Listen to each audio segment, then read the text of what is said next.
Hi, welcome to Zazzle Chat. I have a very exciting guest today, and we are going to be talking about the design tool, the one that you've all been using for the last couple weeks, but we're going to give some explanation and walk you through how to use some of the new features. But before we go on, I'm going to introduce Parker. Parker is actually our lead UI engineer, and UI stands for? Stands for user interface. So it's not the same as UX, which stands for? User experience. So can you explain what UI does? Sure, the user interface is the thing that you actually use on the site, right? So everything that you click on, everything that you use your keyboard with or your touch-assisted device or what have you, that all counts as the UI. Cool. And how long have you been at Zazzle? You've been here for quite a while, right?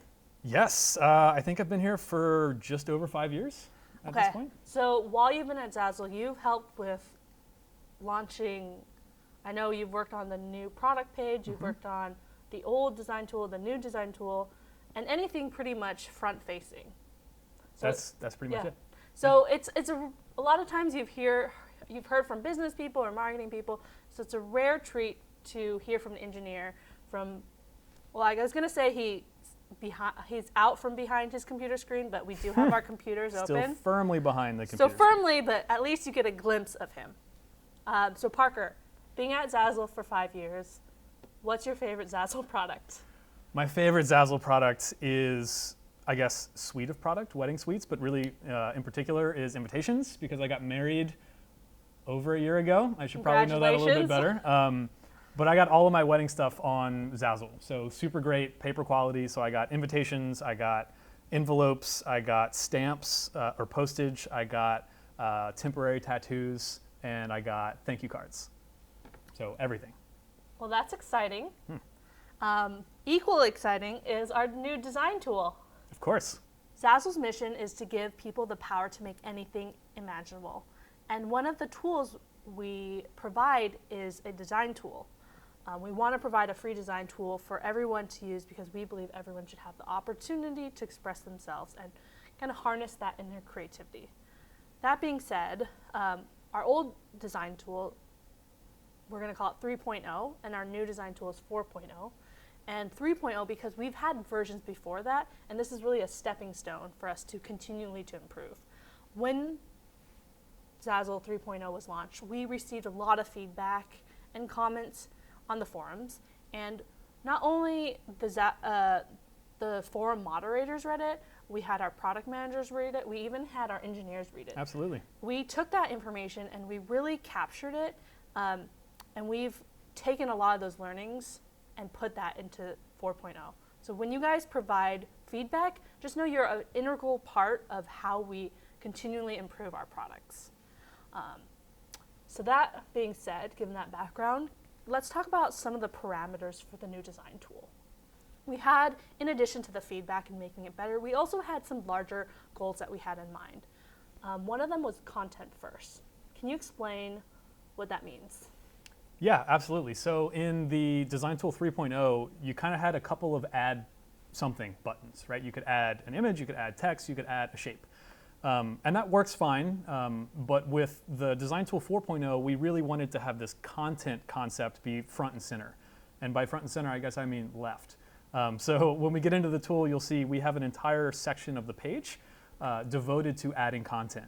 So it's the same types of content before, but now we have much more room for future growth, both in terms of amounts of content and types of content going forward. Awesome. Yes, content is king, as they say, right? Content is king. Next is servicing designers and customers. And so they're both unique, Indeed. right? And it's interesting because my analogy is in a math book, it's like you can't have algebra and calculus. Well, I guess you can. They're all, okay. The metaphor's good. Yeah, it's yeah, good. It makes sense. So I know you guys had a challenge because you had to design for a wide range of audience. So can you talk through some of the points through that?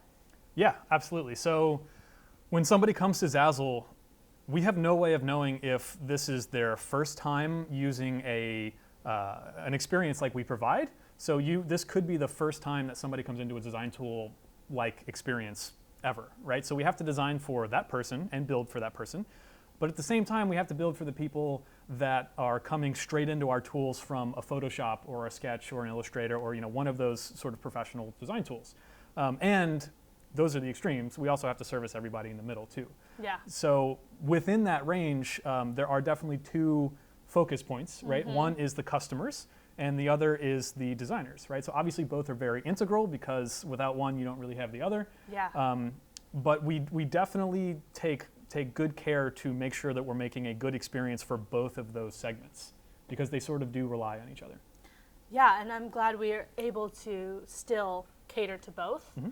That being said, just because we have a new design tool and it is hopefully intuitive, don't forget templates. Templates. As designers, we're always going to suggest templates so that if customers want to click to customize more, they can, but your goal is to still make it as easy as possible for them to check out. Mm-hmm. Third, a more immersive experience. Immersive is such a broad word. It is. Kind of by in purpose, too, So what does that mean? So as we use immersive to describe our design tool, I think it means a couple of things. I guess first and foremost, it means it draws you in, right? Mm-hmm. So you're minimally frustrated and you're maximally interested, right? So I think in a nutshell, that's what we're talking about by immersive, but we're also talking about fluidity and responsiveness and all these other buzzwords that you might want to use. But really at its core, what we're talking about is, do you want to be using this tool and are you enjoying using that tool? And if those answers are yes, then it's an immersive experience. Awesome. It is definitely a fun experience when I use it. So well, thank you. You've captured that from my perspective. Springboard for future experience. So you explained this to me earlier, but I guess my analogy for this is we've built a really strong, sturdy house, and we're only using a couple rooms, so there's still rooms that we can furnish. But can you kind of explain that further? Yeah, so that's a really good analogy. As we go through the tool in a minute, you'll see that there's a lot of very purposeful white space. So we've both made the interface richer, as well as sort of taken parts out that we don't think are used, or that we don't want used in that way.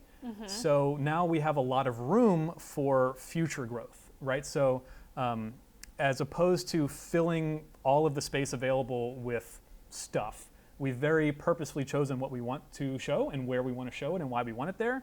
And going along with that, we have purposeful white space so that in the future, when we want to add more rooms, we can do that. And that encompasses both rooms that we know we want to add today and rooms that we are just not sure what they even are yet. Awesome.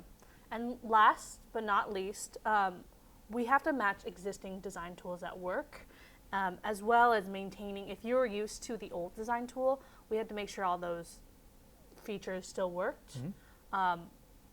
So what were some of the challenges that you guys had there? Yeah, so it's kind of coming at this from multiple angles, right? Yeah. Where you have people who were using your older experience and you have all these brand new ideas, future looking, more responsive, immersive, all these things we've been talking about.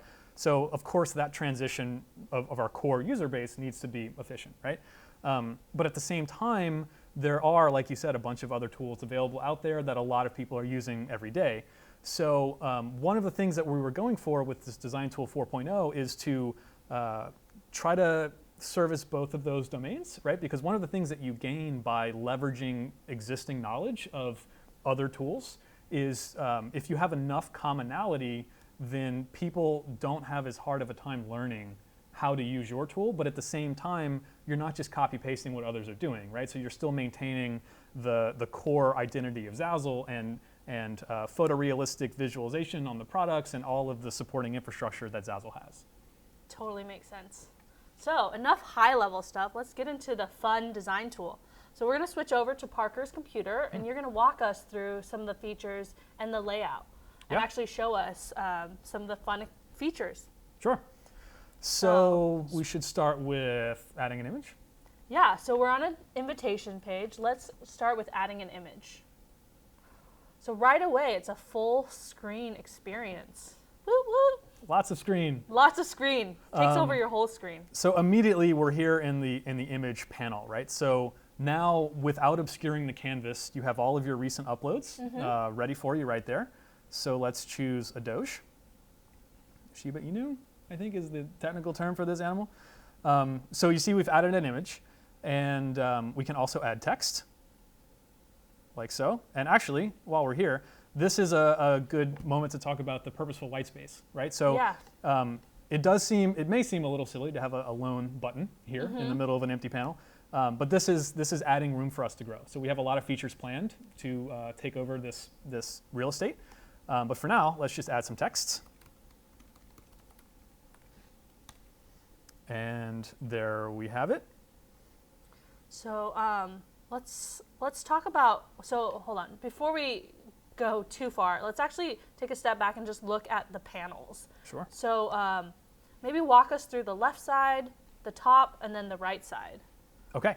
So on the left side, as the first tab, we have layers. So this is where you can see all of the individual objects in your design broken out in order of hierarchy, right? So this one's on top, but if I put the Doge on top, now it's on the top. Yeah. So I think it looks like all the content is on the left side, right? The content is on the left. So there's layers. Here are your image uploads that we just went through. You can add icons as well. So icons we're working on allowing designers to publish with them. Yes. For now, they're not publishable, but that might not always be the case. This is a more consumer-facing feature for now. Yes. We also have text, as we just looked at, and then we have shapes as well. So again, purposeful white space. In the future, we can add more content here as we see fit. So you can add a shape very straightforwardly. And then let's move some of this around a little bit. And then, so the top bars, we have a menu bar at the very top with some common actions that you may be familiar with. Most, if not all of these are just sort of shortcuts. So this functionality exists elsewhere on the page, but if you're familiar and accustomed to that sort of a menu bar at the top, you should be at home. And then directly below that, we have what we call the global toolbar, where you have actions that act on one or more objects at a time or act on the entire canvas itself. So sort of large scale things, right? So some of those examples are, we have undo, we have redo, we can move something forward or backwards, which will move the, I guess in Z order, as you might describe it. You can move things in front of and behind. We also have the capability of tiling things up here as well. We got to tile a dog. So we can tile whatever we want, like so. It's like the fabric tool. Yeah. Fabric tool. Exactly the same. So now it's available on all the products. Everywhere. And we also have alignment. So you can align things to either the artboard or the canvas itself, or I guess the boundaries of the physical product, or you can align things among each other. So if you wanted to center two things together, you could do that as well. Awesome. And then we have the guidelines and the grid lines that you can toggle independently if you want some better alignment, or if you want to be able to see your bleed and your, what are the other lines? Your bleed and your, whatever else is there. Safety? Safe lines, bleed lines, all of those print-related Correct. things. And then on our right side, let's go. So we have kind of content, and then we have the global toolbar. And on our right, what do you call this toolbar? So on the right, this is what we call the properties panel, or toolbar, whatever you'd like to call it. This is where you can modify the actual individual properties of a text or an image or a shape or whatever. So you have the things that you're probably familiar with. You can change the font like so with this new font picker. You can change the color, the size, the text alignment or justification. You can scale, rotate. You can flip, letter spacing, line spacing, all of these properties that directly affect one or more objects. And then for images, we have different options. We have filters. You can crop your image. I guess I should scroll through the filters. Everybody loves filters. You can crop the image. You can fit or fill it depending on your use case. And then you have the familiar rotate and flip as well. And then also you have the templatizing or the more options, which is generally this is targeted towards designers. So if you come to this tool for the first time, this will be collapsed so as to avoid confusion. But once you open it, it will stay open throughout your session. So you can do more advanced things here, like show whites as transparent, or make templates, or any of those sort of related things. So now this is a template object, and we can call it Doge, as you do. Yeah. So one thing I love about this is there's no more obscuring the design tool, actually. Yes. So everything is clean, and it allows users to play with the tool while seeing their design? Right, so in Design Tool 3.0, we had a number of these sorts of properties related features that would launch in sort of a dialog or a modal on top of the canvas. And that was for good reason at the time, but now that we have this full screen real estate available, we have a lot more space to avoid obscuring the canvas in most situations. So the font picker is a good example, right? Where now this, on my particular screen, this font picker is completely not overlapping at all. So I can change these fonts as I see fit, and I can see them in real time changing instead of having to like close it and see if it worked and then come back. Yeah, and then there's fewer pop-outs as well. Right, so we tried really hard to keep everything as inline as we could. What does inline mean? Inline meaning, so for example, in the font picker, we're not superimposed on anything else, right? Like it kind of expands and the content continues to scroll if you need to access the rest of the things, but content expands inline. Color is a good example, right? So we have colors that expand here. We've got an advanced color picker if you want to do that, and all of these things are all inline. Awesome. And then let's just quickly talk about the media browser as well. Yes, so this is a redesigned media browser here. So that pops up to the full screen as well. This does pop up to full screen, but I think of note there is we do have these two experiences, right? One is a very quick, easy, shows you everything you need sort of inline experience, but if you need more power, you want to delete images, you want to manage your folder structure, you want to upload from Drive or Instagram or from your phone even, which is a new feature that we just launched. You can do that in this full experience. So this, while we're here, this is actually a really cool experience. So if you've ever been in a situation where you're designing something on your computer and you have an image on your phone and you've like emailed it to yourself or texted it to yourself or airdropped it. You have to wait for it, and then you're like, do you want a full size? And it just takes a long time. Yeah, it's a lot of steps. So now with this tool, you can open your phone or whatever device you want. You can scan this QR code. It'll bring you to a website, or the Zazzle website, a certain section of the Zazzle website. Or you can go to that URL here, upload your image, and then it'll show up here. That's so cool. So it's super easy to use. Yeah. So, okay. We've talked about kind of the overall layout. Why don't you tell us what CSA stands for? CSA stands for Client-Side Acceleration. Okay, that's like I know all those words separately, but when you say it as one word, I personally don't understand because I'm not an engineer, but I know that this is something that was a huge hurdle that you guys had to cross in order to make the design tool as seamless as possible. So if you can just explain to some of our designers what that is and why we are so happy for CSA. Yeah, absolutely. So CSA, client-side acceleration, I think actually might be easier to say than CSA, is this concept that when you're manipulating something on the canvas, it directly follows what you're doing. So as an example, in the Design Tool 3.0, if you recall, you would drag, if you wanted to move this hello, I'm Doge text around, you would drag it, but all you would see would be that dashed outline or the bounding box. You would see that moving with your mouse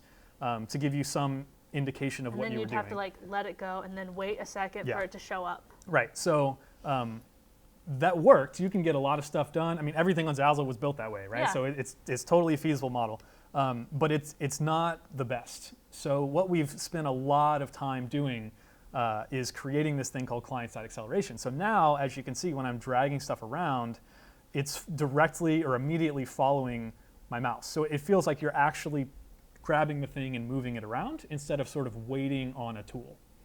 And so one of the really neat things that you can do with that is let's build a new use case here. So we have a hello text, and let's say I want to copy paste it. I want these H's to line up real nice like that. So I've decided that looks, I've decided that looks good. That would be really hard to do before, right? Because you'd have to click it, drag it, move it, let it go, let it reload, see if it's close enough, and keep going. So really, it seems like it's seamless on the front end, but the work was all done on the back end to make it seamless. There was an enormous amount of effort that went into making this seem as if nothing happened.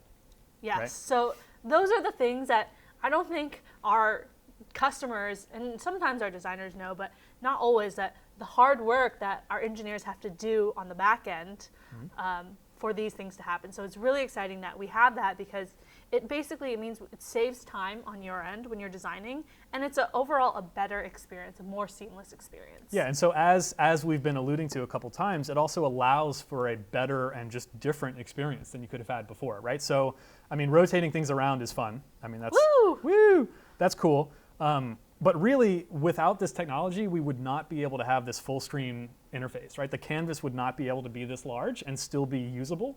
Totally. And so there's a lot of things like that. This client-side acceleration work is really sort of pervasive and has subtly enabled either new experiences, like fundamentally new experiences, or very, very nice UI tweaks that would not have been possible before. So now that we have client-side accelerator, can you show me something on the actually toolbar that we can do now because of that? Yeah, so I mean, we've mentioned plenty of things that are possible now with client-side acceleration, but one of the things is real-time feedback of text properties, right? So similar to the movement thing where it was sort of cumbersome before, things like letter spacing and line spacing and curvature were also cumbersome before because you had to change the thing, wait for it to happen, and then keep going through that cycle. But now, because we have client-side acceleration, we can do things more immediately. You can change things like letter spacing. Ooh, you can really see it quickly. happening in real time. Yep. And if I had a multi-line text, like so, my design skills are so good right now. All right, if you have multi-line text, you can increase or change the line spacing as well, all by dragging a slider, and it happens in near real time. Yeah, and you have the slider, but you also can type in a number as well. Oh, sure. If you want like 1.2, you can do whatever. Yeah. So if you're pumping out a bunch of designs or whatever it is and you need that repeatability, we absolutely need to provide that for you. So there it is. And then we also have curvature too. So curvature is also a slider. So you can increase curvature until it comes almost all the way around. And then the other way as well, right? So you can go all the way back up, depending on the length of your text, obviously. That makes a huge difference. So yeah. Well, props to CSA. Yes. Props to CSA indeed. Probably won't ever learn that, but for the time being. This anyway. Okay. While we're on the right side, let's talk about the font picker. I know fonts is a huge thing for our designers. Yes. We've worked really hard to upgrade the experience. Yeah, so this new font picker, if you remember before, it was underneath the canvas, right? And that's already sort of cumbersome because your screen goes this way, not this way, right? So it would cover the canvas, as we mentioned a little bit before. But also, now that we have almost the entire screen height available for us, we get a lot of fonts. So what is this? 1, 2, 3, 4, 5. So we'll call that 20 fonts-ish. Sure. 15, 20, whatever, depending on your screen size. So you can much more easily scroll or scrub through all these fonts and change them. And you can click on it, and yeah, I know in the old tool you'd have to click on it and wait, and it was a bit cumbersome. This allows you to see it so seamlessly, and it works so quickly. Yeah, part of CSA was fonts are notoriously tricky for everything relating to engineering at all. But one of the things that client-side acceleration has allowed us to do is have most things relating to fonts much snappier. So that includes scaling, right? However you want to do that. See, this is much, much quicker. It's basically real time now, as well as the fonts as well. So just because of the infrastructural changes that we've been making for the last however long, it's much snappier. And just the way it's laid out, you can see kind of the subtopics so much quicker than having to click through the old tool. But I think what's most important is the subtopics are almost, or the subcategories, I guess, are almost secondary now because it's very easy to sort of scroll through what you want. But of course, we need categories if you know what you're looking for. Exactly. Cool. Flipping. So I'm sure everyone has been in the situation where you upload an image, everything's great, especially if it's like a graphic image and not like a person. A dog's not a person, so this counts. And it's exactly what you want, except the wrong side. You want it on the other side, right? So we've now introduced flipping, so you can do exactly what it sounds like, right? You're mirroring or flipping either across, horizontally or vertically or both. I know designers are really excited about this, so props to everybody you guys should be really excited for getting that up. Yeah. And lastly, let's talk about the well, not lastly. There's so many other things, but let's talk about the collapsible preview. Right now, it's collapsed. So I guess we'll open it to show. This preview is the real view rendered, I guess, 3D product shot, right? So this is pretty much what you see is what you get. This is basically what we send to the manufacturing floor, right? So what you see here is exactly what you're going to get. This experience is pretty similar to the 3.0 tool, except now the preview is collapsible. I didn't even know you could click into it and then it would go straight to the full screen. Yep, you can go to the full screen here in case you need to see something larger. Well, your design is interesting. I'm not sure how many customers will order it, but this one's from me. Okay. Right. So yeah, the reason that we wanted it to be collapsible is let's go to a text. But you can also scroll through it. Oh yeah, small yeah. too. So you can totally. And so then you it can. changes, right? What changes? No, Oh, it updates. Yeah. So yeah. you can choose. So it's a little bit weird on a paper product like this. But imagine you're on like a 3D product, like a mug or like a cube poof pillow thing or whatever it is. Maybe you want to go look at like an edge shot so you can align all of your different images to all intersect at the same point or something. Awesome. But yeah, it's a real-time preview, and you can collapse it because what we found is that there are times when you really just want to see all of the tools that you can interact with, or you want to have your color open, or you want to have your font list open, or whatever, and you're really looking at the design canvas to see those changes in real time, and then you might want as much space as you can get for that. And then you're in a different mode of let's see how it looks on the real product, right? Yeah. So you don't have to use the minimization thing. You can if you want. It's there because it's a nice feature for some people in some cases. So So collapsible or expandable, up to you. And lastly, let's talk about our keyboard shortcuts. Yes. So keyboard shortcuts are very important if you're doing things repetitively or if you just do things a lot. Maybe not repetitively, just you do a lot of things, right? So. One of the differences that we've made in the 4.0 tool versus the 3.0 is we've done a better job of documenting all of our shortcuts.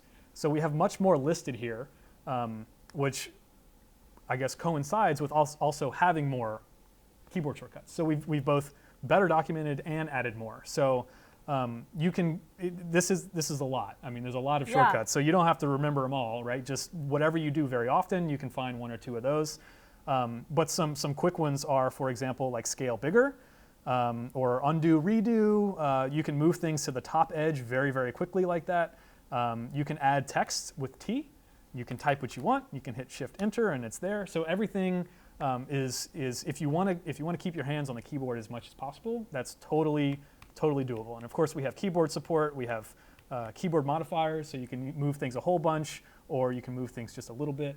Yeah. So lots of keyboard support. Exactly. That's like a huge thing for our designers who do this full time. The whole goal is they want to be able to spend more time designing and unleashing their creativity, not the small nuances. So having this is going to speed up the process so much more. So we talked about this being Design Tool 4.0, but just know that there's still some exciting updates that we're working on. I know one of them is zooming. Yes. So this canvas is what's called responsive. So depending on how large your screen is, the canvas will take up as much space as it can without sticking outside of the bounds of the screen. That usually works pretty well. But one of the things that we want to add very soon is canvas scaling. So instead of having this canvas basically be a fixed size in your window, we'll have a little button down here that allows you to basically zoom in. So if you're only designing on this corner up here, you can zoom into that, and you can have more fine-grained control about your positioning and your placement and all that kind of stuff. For example, when you're designing on a business card, this side screen is fine, but if you're on like a banner and you want to zoom in to some specific call out, having that zoom will be really important. So that's an exciting update coming soon. Date TBD though. TBD. TBD. Second is eyedropper. Yeah, so it's one thing to kind of copy a text color from the design because we have this recently used colors for this exact purpose. Yeah. But if you have a full color image like this Doge, you may want that particular gold or whatever this color is, right? So that you can have a text that is the same color, put it somewhere else in the design. So adding an eyedropper is on our list of things to do as well, where you can click and then we take that exact pixel value and then you can do whatever you want with it. Awesome. And lastly, more content. Yeah, so as we've mentioned, there is a lot of intentional white space here that we have plans of adding additional content types, content shortcuts, and maybe even stuff that we haven't thought of yet. Cool. Well, I'm so glad that I was able to sit with you and you walk the designers through. I know we're continually trying to make this more intuitive and more efficient. It is live. The tool is live, so play around with it. One thing to know, it's not live on Safari yet. So if you, there's still a couple bugs that we're working to fix. So you might notice that if you use Safari, but maybe just download a new browser and test it out. We talked about it before, but as a designer, we still always encourage templates. If you're going to have something that allows customers to customize it, the easiest thing is to have a template.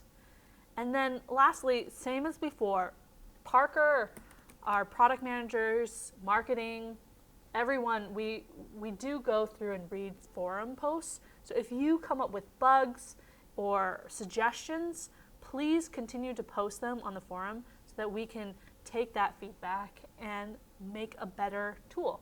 Absolutely, yeah. Feedback is really important to us, so keep it coming. So that being said, we don't want to hold up any more time, and we want you guys to go and continue to design and unleash your creativity. So thanks so much, Parker, for joining us. Thanks for having me. And until next time, bye.